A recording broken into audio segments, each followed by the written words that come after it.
We are changing the radiator on a Ford F-350 7.3 diesel. It's a 2001. First thing you want to do is get up here and drain your coolant. It's going to take you a while. Holds about 5 gallons in the radiator and more in the block, but radiator's really the thing you'll be draining. Next we are going to take the reservoir here out. So there's 2 screws down here. There we go, focus there and there.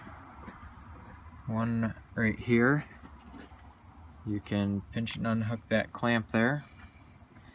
And also we are going to unhook the hoses. So you've got one right here that you're going to take off. There's another smaller one that hooks to the bottom of the reservoir down here. Let's see if we can try to focus in on it. You can kind of see the clamp right there. And then we got one hose on the bottom right here. Focus. There we go. You got one hose right here. You can unhook, if you'd rather, you can unhook this hose right here from down here and then just pull it up with the reservoir. That's probably what I'm going to do. Alright, we got our lower radiator hose unhooked, our upper radiator hose unhooked. We got our reservoir pulled out of the way. The next thing we need to do is unhook the radiator mounts and the fan shroud. So I'm going to take out the screws here. There's one back in here behind my finger. You just kind of pull that loose if it's ripped like mine. If not, you'll have to pull out these tabs and then you can get to it. Mine's kind of torn, so I just kind of pull that back. And then there's the 2 over here for this mount, and then the fan has 2 8mm, one right there, and then one on the other side right here.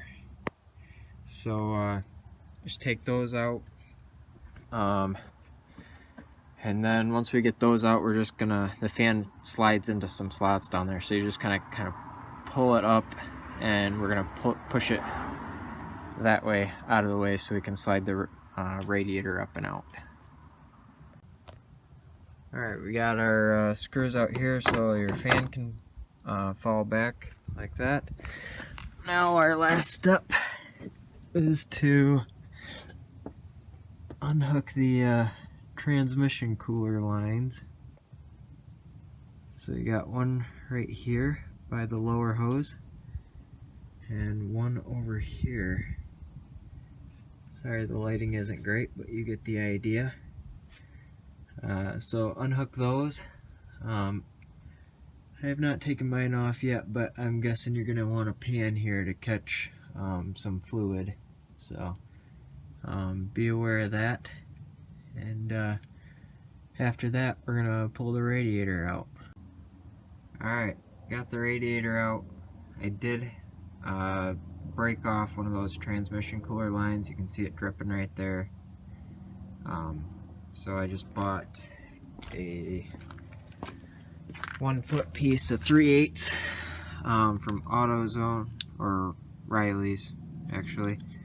Cut the end off, put the stock fitting in there, did a little bubble flare, and bought a union, and I'm gonna flare the line. I cut the line off.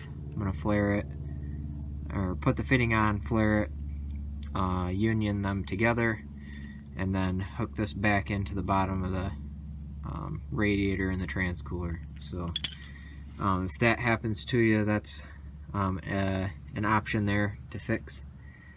Other than that, you just put it back together like it come apart. So hope you guys found this video helpful. If you did, please give it a thumbs up, like, and subscribe, and we'll see you next time.